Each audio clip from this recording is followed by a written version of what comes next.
Okay, we are ready for chapters 2 and 3, and either people are going to be straggling in for a while, or they decided after last week they ain't coming back.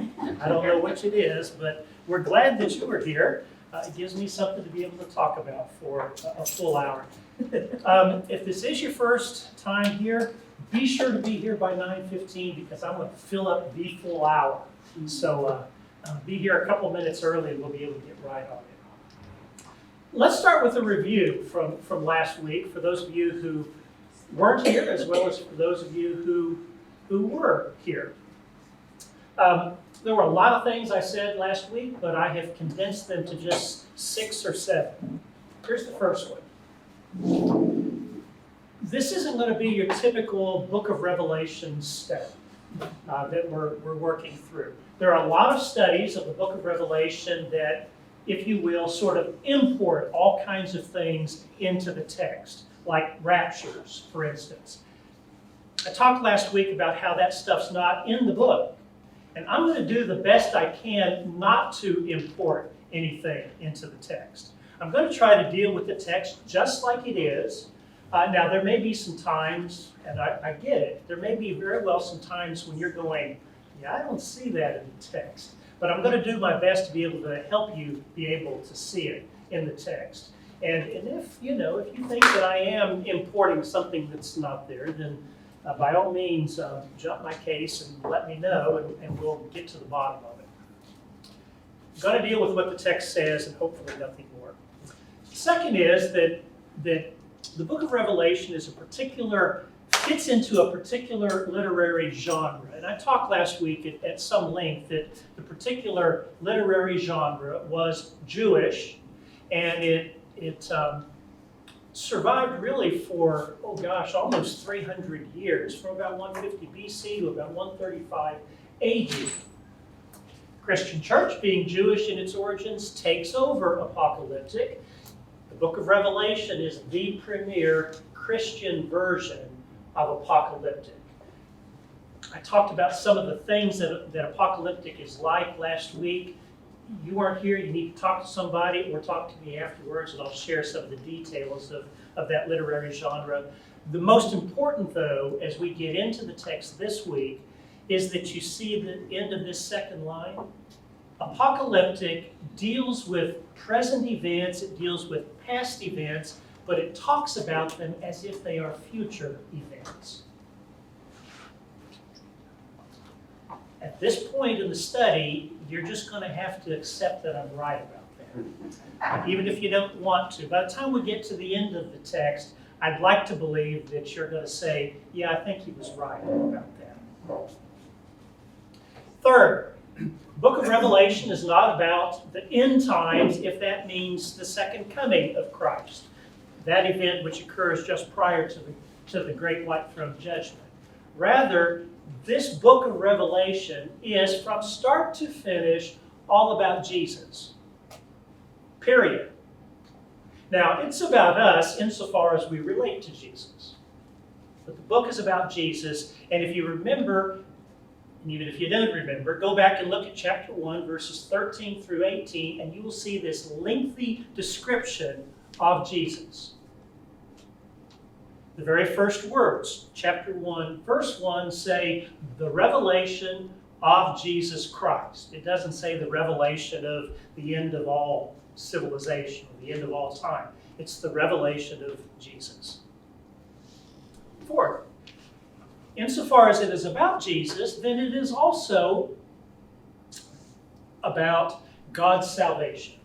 The salvation that God has provided to God's people, starting back in the Exodus with the obtaining of the Hebrew people out of Egypt, liberating them from there and being with them as they're making their way slowly but surely, very slowly, oftentimes not so surely, on their way over to Canaan. This book, being about Jesus, is going to talk about his life, his death, and his resurrection over and over and over again. But it's not going to do it like the Gospels do it or like Paul does it. They're using narrative to talk about Jesus. This book uses images. It's a very different way of thinking. Now, granted, you had to read words, but the words are sharing metaphors. They're sharing images of Jesus. And so I mentioned last week, those of you who were here, that this is the MTV version of the Bible. It ought to be quite exciting to not only us, but certainly the younger set that is always looking at videos. One of the reasons that you and I have a hard time understanding the book of Revelation is because it is so dependent on the Old Testament, and you and I don't read the Old Testament. We should be reading the Old Testament, and if we did read the Old Testament, then we would be able to understand the book of Revelation.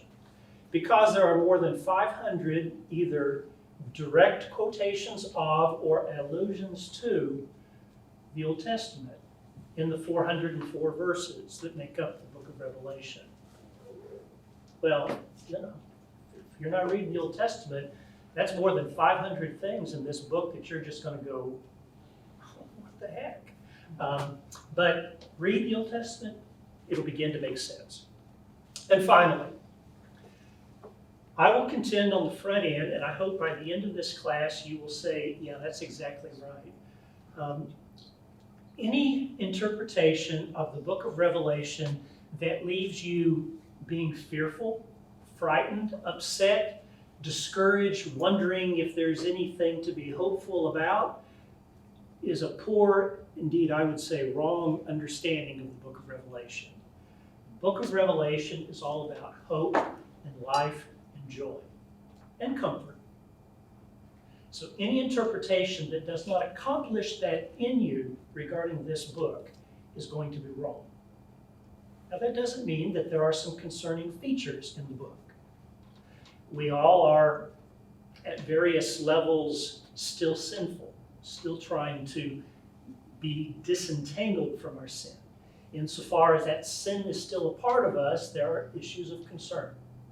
But this book is talking to people like us, saying, even for persons who are not fully as righteous and holy as they need to be, there is hope, not because of you, but because of Jesus, which is what this book is all about. Okay? Even though you didn't come last week, now you're caught up, and we're ready to move forward. Okay, if you've read chapters 2 and 3, which I hope you did, you saw that 7 times. Last week I said that there are more than 50 times in the book of Revelation where the number 7 is used. And this is just one more instance of it. There are 7 churches that are described in probably way more depth than you appreciated.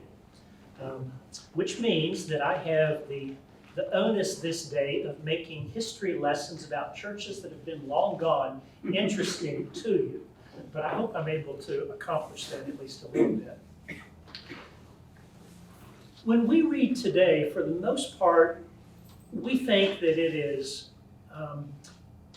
as soon as it's read, it can be trashed. That there's no depth to it. And probably the person who's written it didn't think very deeply to begin with. All those things may feed each other. But the book of Revelation is an example of an author who thought deeply and was quite talented at what he was doing. Not only did the first chapter in a lot of ways exhibit that, but certainly the second chapter and the third chapter do as well. It is, if you will, boilerplate. There is a form that John is using. And he then uses that form for each of these 7 churches. Are you with me? Most of the time I would say boilerplate is bad, but in this instance it is pretty good. And it's important for us to see that because I think it can then begin to help us say, oh, I need to pay close attention to this. And if I pay close attention to it, I may begin to see some patterns and details that I was willing to just skip over too quickly. Here's what goes on in this particular boilerplate section of chapters 2 and 3. to each city, to each church in each city, John is writing a letter. Or he is, if you will, sharing a letter that Jesus has dictated to him. So if you've actually got a Bible with you today, and if you don't, you'll just have to refer to the page that you have in front of you, and you can look. Incidentally, I'm not dealing with all 7 of these churches. I don't have time. I'm only going to deal with 3. But if you look at the beginning of each one of those 3 that are listed in front of you, you will see immediately that it says to you, to the angel of the church in fill in the blank, write, these are the words of blah, blah, blah. Every single one of them starts off that way. So the very first thing that is in this boilerplate is that it is written to the angel of the church. Preacher, protector, Sherry of the church, so the one who's going to then be able to get the word out and who cares for everybody in the church. And notice, if you have a Bible, that these words are in red. These are the words of Jesus. I'm not going to get into whether all the red print issues in Bibles, but it's in red. These are the words of Jesus. Following to the angel of the church in, these are the words of him who fill in the blank. After you hear, this is written to John, or Sally, or Ralph, the next line is, this is who's writing it. Jesus. That's why they're in red print. And if you look carefully at the description that you see there before you, if you read chapter 1 carefully, verses 13 through 18, you will suddenly go, oh, I remember that line. These are the words of him who holds the 7 stars in his hand and walks among the 7 golden lampstands. Well, if you go back and you look at chapter 1, you will see those very words listed there in front of you. They show up in verse 20. There they all are. 7 descriptions show up in chapters 2 and 3 that you've already seen back in chapter 1.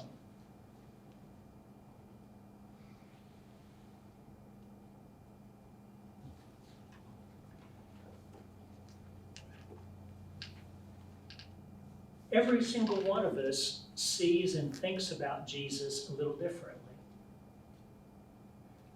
The same image of Jesus doesn't apply to any of these churches. Jesus is multifaceted, and he looks a little different to every one, and that's okay. Lots of features we understand together, but there are specificities about Jesus that apply to you, Tom, or to you, Chris, that may not have as much importance to the rest of us. We can enjoy those, and we hope you share them, but we don't want you necessarily foisting onto us yours, because ours may be just a tad different. Third thing is that he then begins to make it very clear that he knows all about what's going on in that local church. After that vision, that image of Jesus is shared, there's a description of the local church. What's good? What's bad? Here they all are, as a piece of the boilerplate. I know your deeds, your hard work, your perseverance. I know you can't tolerate wicked people. Well, one of the things that we wish from Jesus is that he knows about this, don't we? Well, here we begin to see that he does.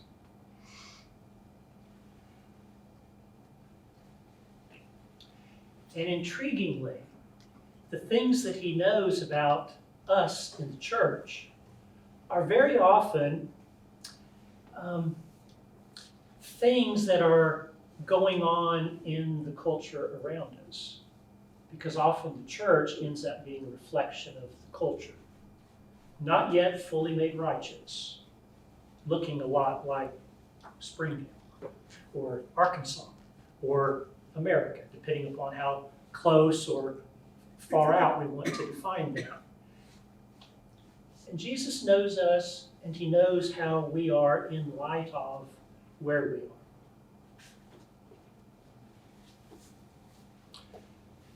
He doesn't just know us, he then encourages us, praises us for the good things that we do. I'm so glad that you fill in the blank. Well, if he's going to praise the positive achievements, then he also needs to say something about the things that we don't do so well.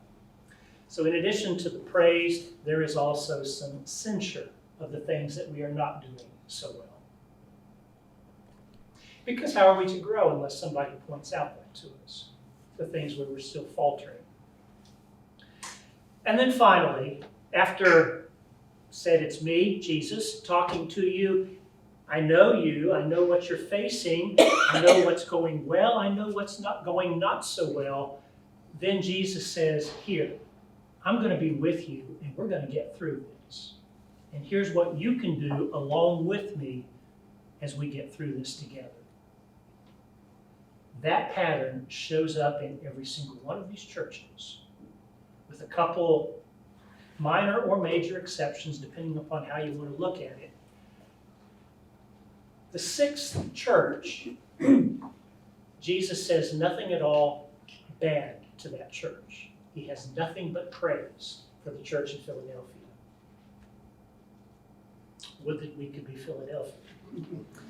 Unfortunately, at times we may feel like we are a part of the seventh church, Laodicea, in which Jesus says nothing good to that church. He says only bad to them. It's not that he says bad, he says you're doing bad. He has nothing good to say about the things that they are doing. So that's why I have chosen the three that I have for this morning. First one, Ephesus. I'm just going to jump in where it starts. The next four are really fun and interesting, but we don't have time. So I'm going to jump to the one that he says only good is going on, and then look at the one that only bad is going on.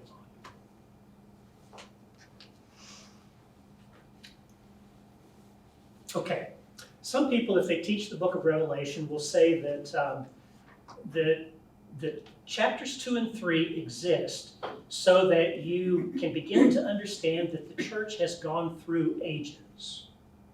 The first age of the church was the Ephesian age. And then you went through the Smyrna age, and then you went through the Pergamum age, etc., etc. And now we are in the Laodicea age. Well, no, that's a bunch of imported hokiness. It's not only not the age of Ephesus, it's not the age of Aquarius, even though the Fifth Dimension did have a pretty groovy song about that. There are issues that exist in every church, and God knows them. And that's what these chapters have been about. God knows us. And while it's completely inexplicable, God continues to love us. It's just amazing, really, when you stop and think about it. God knows us, God knows our problems, God knows our accomplishments, and loves us in the midst of it. So, if we step back from that, the subject of every letter is Jesus. Is Jesus present in our church, or is he mostly absent from our church? That's a rhetorical question, incidentally. Don't answer it. These 7 letters have been written in order so that we find ourselves in the midst of the descriptions, certainly as they begin to pile up. We begin to ask ourselves, well, is Jesus being seen and heard and felt and lived and experienced in our church? Or not? If so, how? If not, why? And the concern of the letters. Well, one could, if you didn't really spend time looking at these 7, you might say, well, it's about faithful living. That's what the Bible's about anyway, right? Well, yeah, okay, that's true, except that the virtues that will end up being named and mentioned in chapters 2 and 3 are not things like love and joy. They're not the typical virtues that you would expect being associated with faithful living. Rather, they're all about things like be patient, endure, be loyal, persevere. Well, those are good virtues. They're wonderful virtues. But it's beginning to suggest something very different is going on rather than just faithful living. It's rather, I would put it this way, it's faithful living in the midst of a time of persecution. That changes what the most important virtues are. It's a time when you need to hang on, hold firm. And that's really what's going on in each of these 7 letters. Over and over and over again, stand firm.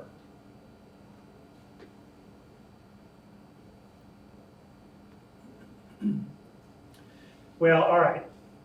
It can be reduced to this. As you read these letters, it's an invitation to look at ourselves and ask, how are the churches that I've been a part of? How is this church? How's the church, just broadly speaking, taking on the characteristics of the culture around it? And that's important to know. And then beyond that, how has this church adopted the values and the ways of thinking of Springdale, Arkansas, America? And how is that affecting me as a Christian? Ready to jump in? Let's do it. Revelation chapter 2. To the angel of the church in Ephesus write. These are the words of him who holds the 7 stars in his right hand and walks among the 7 golden lampstands. I know your deeds, the hard work, perseverance. I know that you can't tolerate wicked men, that you've tested those who claim to be apostles but are not, and you found them false. You've persevered, you've endured hardships for my name, you've not grown weary. Yet I hold this against you. You have forsaken the love that you had at first. Consider how far you've fallen. Repent. Do the things you did at first. If you don't repent, I will come to you and remove your lampstand from its place. But you have this in your favor. You hate the practices of the Nicolaitans, which I also hate. Whoever has ears, let them hear what the Spirit says to the churches. To those who are victorious, I will give the right to eat from the tree of life, which is in the paradise of God. Do you all have this down? Do I need to tell you anything about the church? Can I just go on? Take that as a no. All right. So, the image of Christ is taken from verse 20 in chapter 1. This particular church, Ephesus, is right on the Cayster River. It was a seaport harbor town in the 1st century. Unfortunately, it's now about 6 miles from the coast. That's how far the harbor has silted up in the last 1900 plus years. Each one of those cities that has a star beside it, that's one of the 7 churches in the book of Revelation that are mentioned. And if you start with Ephesus and kind of work your way up the coast and then back down, we've got kind of an oval shape that we're going to discuss here. And each of those are important postal districts in the 1st century. As I mentioned last week, the Christian church really is an urban movement in the 1st century. It is not a rural movement, as you might think. Paul and the other missionaries in the early church, they go to these urban centers, start a church with the hope and the expectation that then folks in that local church will, like spokes of a wheel, begin to share it, and it'll move throughout the city and into the countryside around. But you start, in America, you start in the county seat. You don't start in Cave Springs. You start in Bentonville or Fayetteville, and let the local folks spread and proclaim the gospel out from it. So we're going to start here with Ephesus. It's a seaport on the Aegean Sea, the most important of all of the cities in Asia Minor. Asia Minor is that part of present-day Turkey that is like a peninsula that sticks out almost like a hernia on Asia and touches then the Aegean Sea. There were 250,000 people that lived in Ephesus in the first century. Can you believe it? I mean, that's like Fayetteville and Springdale and Lowell and Rogers and Bentonville all together. This is a major, major city. Rome was bigger, but that's it. This is an important city in the first century. Murals, mosaics were everywhere. This is a typical street. Granted, it's in ruins now, but that's a typical street. Incidentally, the structure over on the right, that's the Temple of Hadrian. Folks were rich. Murals on the walls everywhere among the homes of the rich here, and there was lots of money. I mean, this is like New York City on the Hudson. This is like New Orleans, on the Mississippi. Lots of money, lots of old money, and lots of it being used in ways that folks can appreciate. Looks like something from Pompeii, but this is Ephesus. It was a commercial and religious center in the first century. They had gladiatorial games that went on here. And they also had, because it was such an important city, they had all of the latest infrastructure and technology for that particular period. So they had all kinds of public latrines that could be used. I'd love to talk more about that, but there's a time and place for such things. There's the piping. They had running water throughout the city. Certainly they had running water in the latrines. They had the largest amphitheater in the ancient world. The largest. Seated more than 25,000 people. The natural stadium right over here seats 8. Amp seats 11. This seated 25,000. Huge.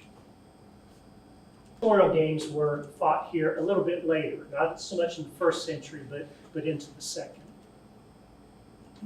That's in pretty doggone good shape. Now granted, that one section over there has been reconstructed, and part of the theater floor is reconstructed, but the rest of it, that's the way it is, even after all this time. The Temple of Diana was in the middle of the city. This is Diana. If you use a Roman name, it's Artemis. If you're using the Greek name, she was most likely a meteorite that fell to Earth.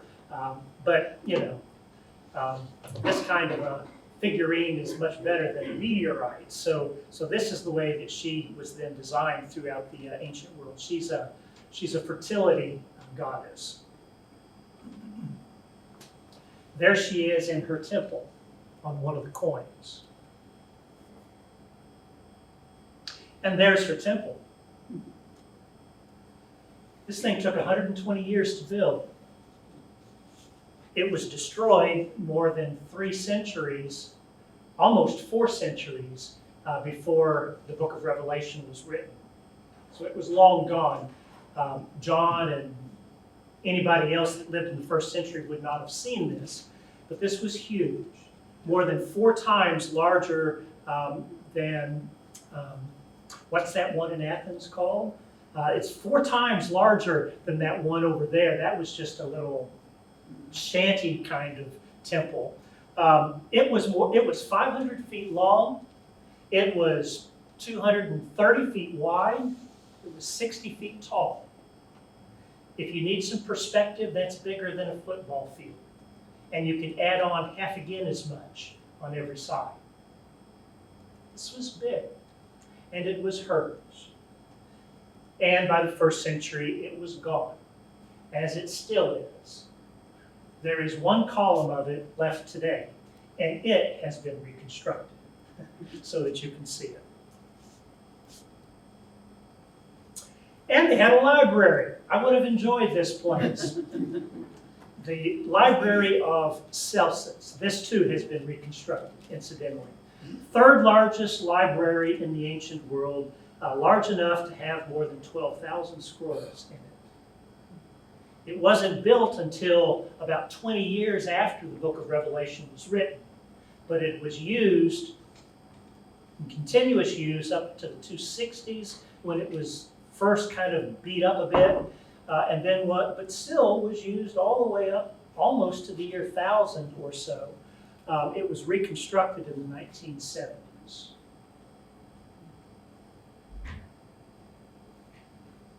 An amazing library, but it pales in size to the one in Alexandria, Egypt, that some estimates say had 400,000 volumes in it. This one had 12. Other estimates have the Alexandria, Egypt library having 40,000. Still a lot. This was the 3rd biggest. Okay, so what was the church like? We talk about the church now and the situation that it's facing. If you go back and look through verses 2 and 3 especially, it becomes clear pretty quickly that they're facing heresies of the day. False teachers are getting into the church and saying all kinds of things and being disruptive, generally speaking. But this is a church that the folks were educated in the faith, and they were able, for the most part, to see through what the false teachers were trying to re-indoctrinate them with. Incidentally, Ignatius of Antioch will say the same thing about the church 20 years later, that that's what they had been facing. But the interesting thing is they remained orthodox. They were not swayed by some of the false teaching that was going on. You can see it right there where it says you can't tolerate wicked people. You've tested those who claim to be apostles. You found them to be false. You're listening, you're reflecting, you're seeing through all of that. You've persevered in the midst of it. Trouble is that a number of these folk, even though they remained very orthodox in their thinking, they were beginning to become rather defensive about the faith. It was something to defend as opposed to something to proclaim and live joyously. One can understand that a bit, but that's what was going on. And so you see that in verse 4. You've forsaken the love that you had. You're circling the wagons. You're locking the doors. You're not inviting people in. And so the love of strangers that should be pervasive within the church is becoming a fear of strangers. It's becoming a church full of xenophobes who want to keep people out as opposed to invite them in.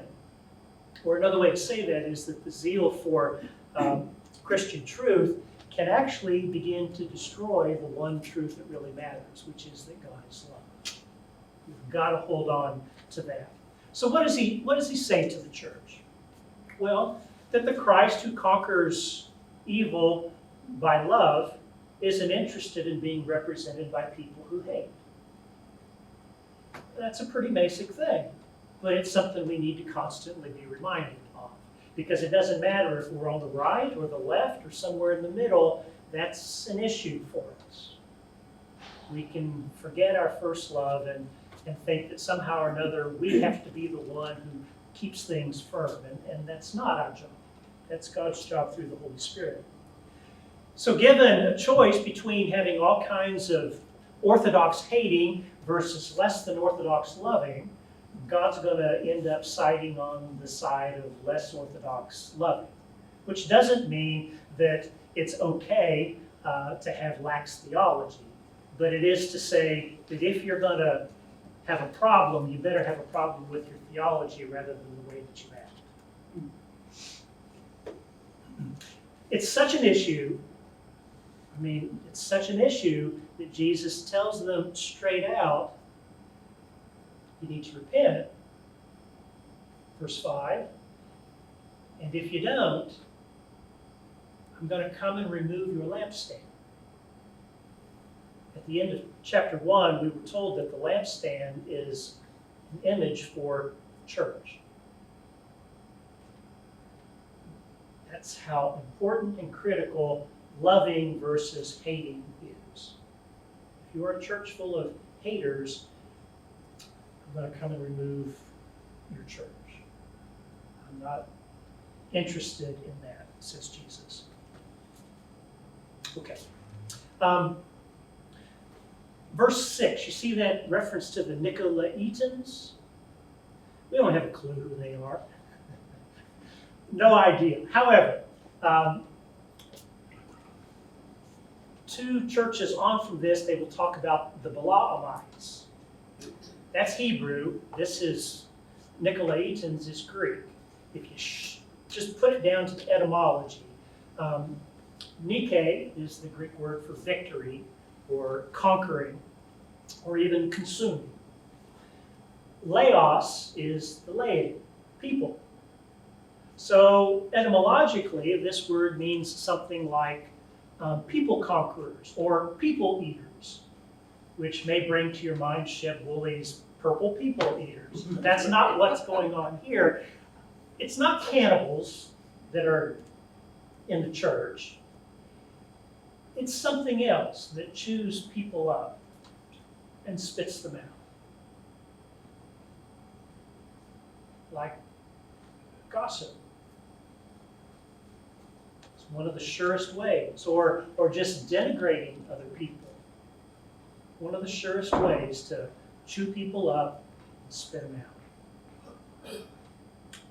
Who knows if that's who the Nicolaitans are, but it's an etymological way to get it at who they might have been. And then there is that statement about the tree of life down at the end of verse 7. You know what the tree of life is? Old Testament, it's that tree that was in the garden. It talks about the paradise. That tree that was in the garden that ultimately Adam and Eve can't eat from. They can't get back to it. But in the New Testament, it is made available to God's people. It is made available to the church. How? Through the cross. And so in Christian art, down through the centuries, the tree of life shows up over and over and over again, central in so much of its art. But so does that Edenic story. If you look down at the foot of the cross, you'll see some bones. And if you look over behind Mary on the left, you'll see a skull. The tree of life ultimately will overcome the problems in Eden, problems that have plagued all human beings since, and overcomes it. Here's another version, same thing, woodcut, now brick door. At the base, you'll see a skull. Or here's yet another, it's an unknown author, unknown painter, but here you see a corpse and an open grave at the foot of the cross. Back behind it, those are all images of the Passion. We struggle to read paintings today, but folks back then had no problem at all. That told a story. So somebody looking at it would then be able to tell the Passion story of Jesus. They could interpret that to anybody who didn't know it. Well, all right. So did the church in Ephesus listen to Jesus? Ignatius of Antioch, writing 20 years later a letter to the church, tells them that God is smiling upon you because of the way that you love one another and people around you. They heeded what Jesus tells them in the book of Revelation.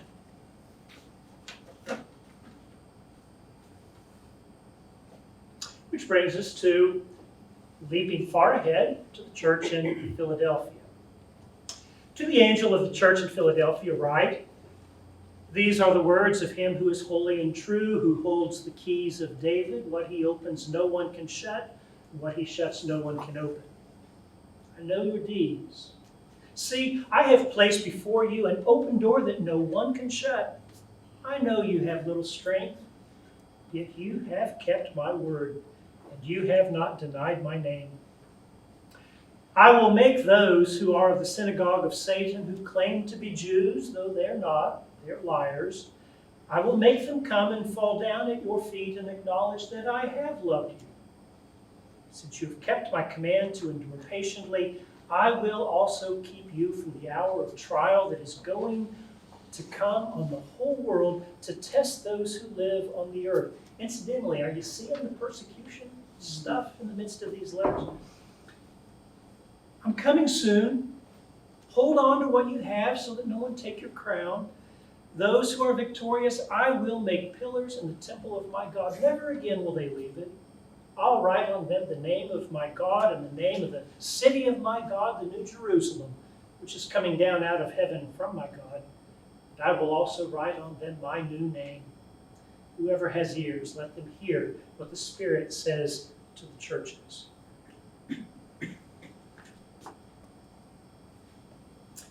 So we've worked our way up the coast, and we're coming now back down our way through the inner parts of Asia Minor, down to Philadelphia.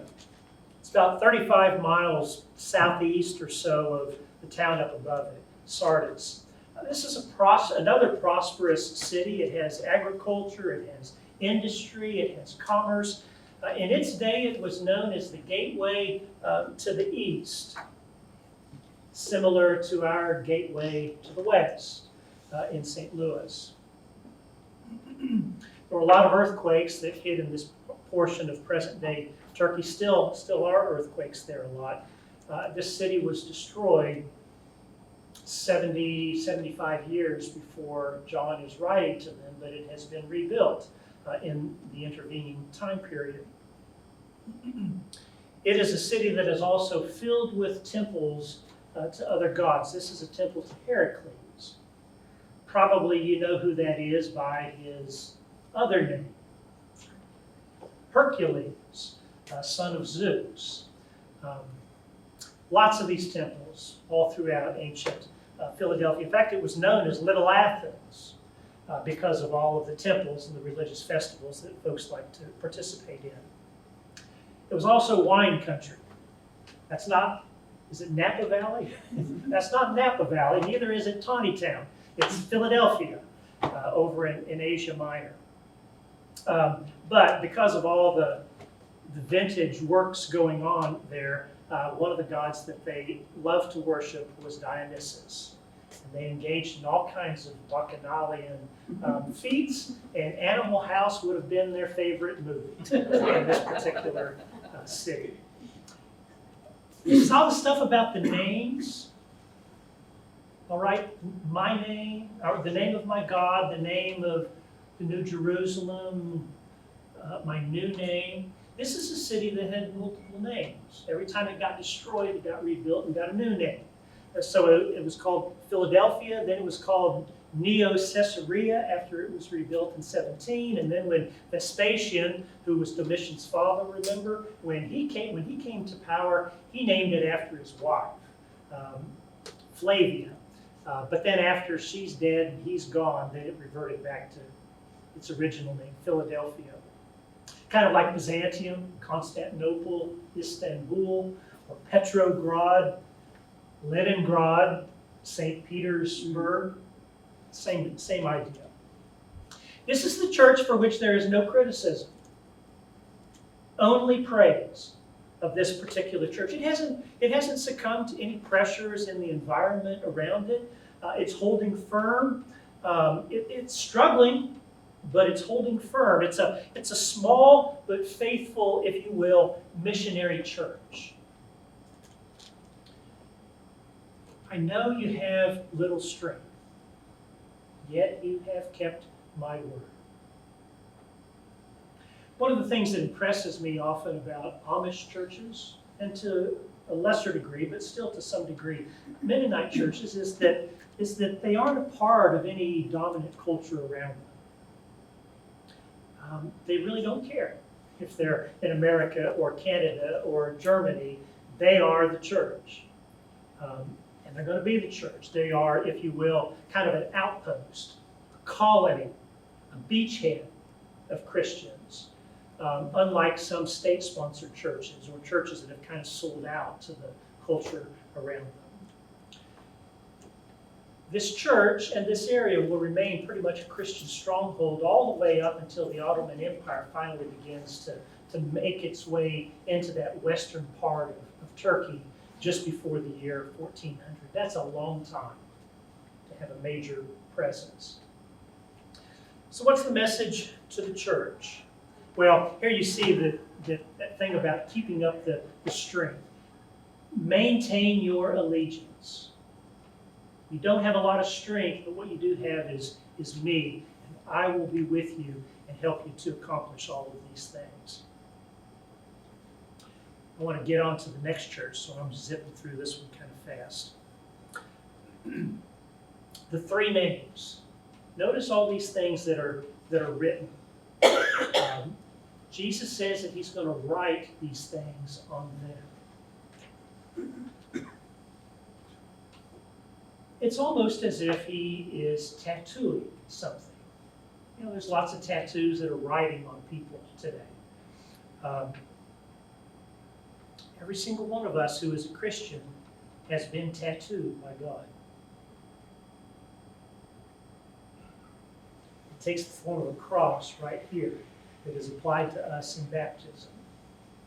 And yeah, maybe about 364 3/4 years or days of the year, we don't tend to see it, at least in one way.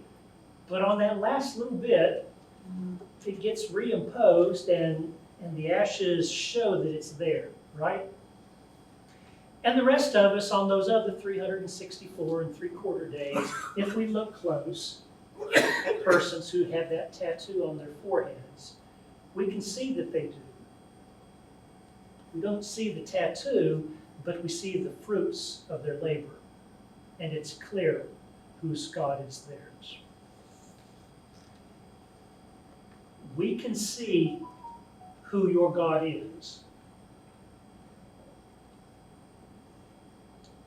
The bigger question for you to answer is, do you know who your God is? Do you see that tattoo on your forehead when you look in the mirror? Here's all the things getting written. The name of my God, God the Father. Name of the city of my God, New Jerusalem, the church. We'll get to that late at the end of this class. And then my new name, Christian.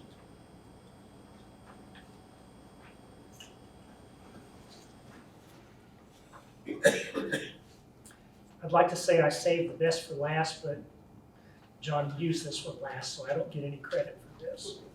To the angel of the church in Laodicea, right. These are the words of the Amen, the faithful and true witness, the ruler of God's creation. I know your deeds, that you are neither cold nor hot. I wish you were either one or the other. So because you're lukewarm, neither hot nor cold, I am about to spit you out of my mouth. You say, well, I'm rich. I've acquired wealth. I don't need a thing. But you do not realize that you are wretched, pitiful, poor, blind, naked. So I counsel you to buy from me gold refined in the fire, so you can become rich, and white clothes to wear, so that you can cover your shameful nakedness, and salve to put on your eyes so that you can see. Those whom I love, I rebuke, I discipline. So be earnest, repent. And here I am, I stand at the door and knock. If anyone hears my voice and opens the door, I will come in and eat with them and they with me. To those who are victorious, I will give the right to sit with me on my throne, just as I was victorious and sat down with my Father on his throne. Whoever has ears, let them hear what the Spirit says to the churches. You did know something from the book of Revelation, didn't you? You know those words. Okay, we're another 40 miles or so further southeast now of Philadelphia, about 100 miles inland from Ephesus. Here the stars have been replaced by green dots. You may not be able to see it, but this is on the Meander River, which, yes, is where we get that word. This is an extremely wealthy, quite self-sufficient, very, very, very affluent society. The roads don't look it today, but being pillared, as you can see there, it was quite the place. It was destroyed, like so many of these other towns were, by an earthquake. This one was destroyed in 60 AD. It too had running water. Here's an example of one of the water pipes in the town. This place was so wealthy that when it was destroyed by an earthquake in 60 AD, the federal government, Rome, said, we'll be happy to send resources and help you rebuild. They said, nah, we can do it ourselves. We don't need it. Can you imagine New Orleans, after Hurricane Katrina, turning its nose up at all the federal aid that came to them if they just said, okay? Laodicea said, thanks, we don't need it. We're fine. They were fine because they were the premier banking center for the Roman Empire. This is where Cicero cashed all of his treasury bonds in the banking centers here in Laodicea. They also had an incredible textile industry in this town. They had not only white wool, they also had black wool. They produced carpeting that was black, that was adored within the Roman Empire so that homes could have, yes, wall-to-wall carpeting in their homes, and it came from here. They also had medical schools. They had schools for doctors to help people see. They had schools for doctors to help people hear. That's kind of important to the story. And it also had some sister cities close by. Just to the north was Hierapolis, about 6 miles to the north. Had all kinds of mineral hot springs in that town. Kind of like Hot Springs, Arkansas, I suppose. Here you see all of the everything that's fallen down today. It's out there in the springs. Well, mineral hot springs, after they flow long enough, begin to have limestone deposits everywhere. And so all around Hierapolis, this is what you will see.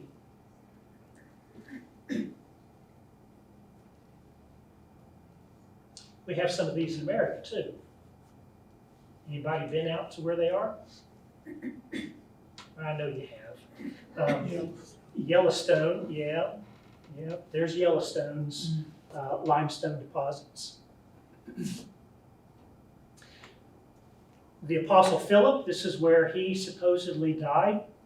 There's his mausoleum. There was actually a large church over the top of that mausoleum. To the south, about 10 miles south, there was a very fertile valley, Colossae. Paul writes a letter to the Colossian church. It doesn't have hot springs. It has cool water, cold water. So there were aqueducts that ran from Colossae all throughout western parts of Turkey, and certainly over to Laodicea. because they had wonderful cold streams. I stepped in one of those in Colorado once, thinking that it was about 6 inches deep, and it was about 18 feet deep. I had no idea it was that deep when I stepped off into it. The only weakness that Laodicea had was that it did not have a good water supply. It had to come from Colossae.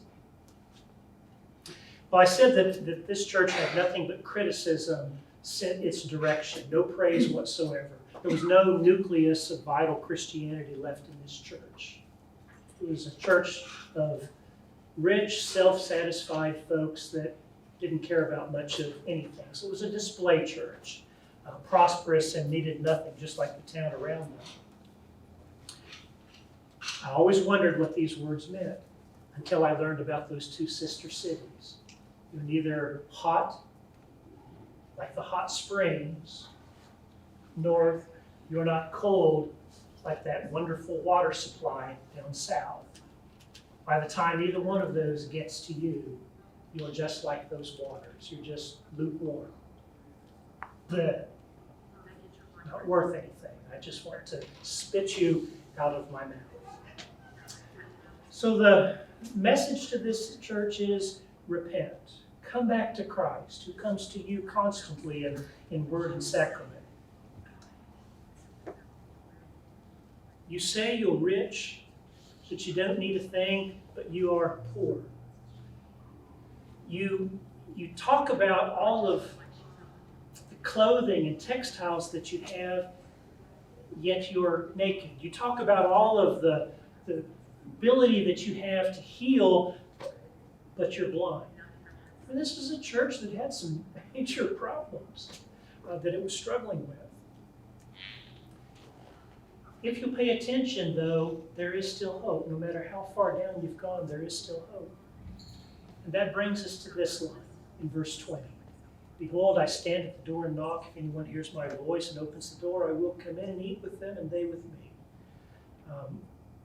Warner Salmon did a wonderful painting of this that maybe you've seen in a church, maybe you've even owned it yourself, where Christ is standing outside of, at least in that particular painting, the door to somebody's heart, and it becomes an evangelistic call that if you will just answer, then I will come in and be with you.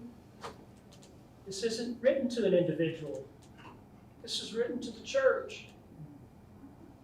This is Christ, and the words are this strong. This is Christ beating on the door of the church, let me in.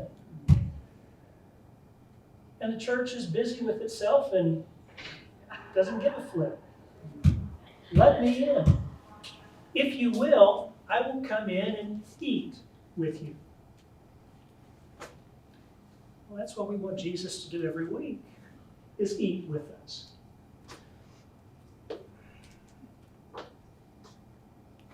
Don't lock Christ out of your church. Let him in. He wants to be in here with us. All right, that's the history lesson. Next week, we're off to the races. Next week, I'm going to fulfill my promise to let you know that there is more worship-related stuff in the book of Revelation than the rest of the New Testament put together. Here's where you might begin to trust me on what I've been saying, that it's really true. By the time we get to the end of chapter 5, you will have to say, that's pretty neat. So come back next week and we'll pick up on that.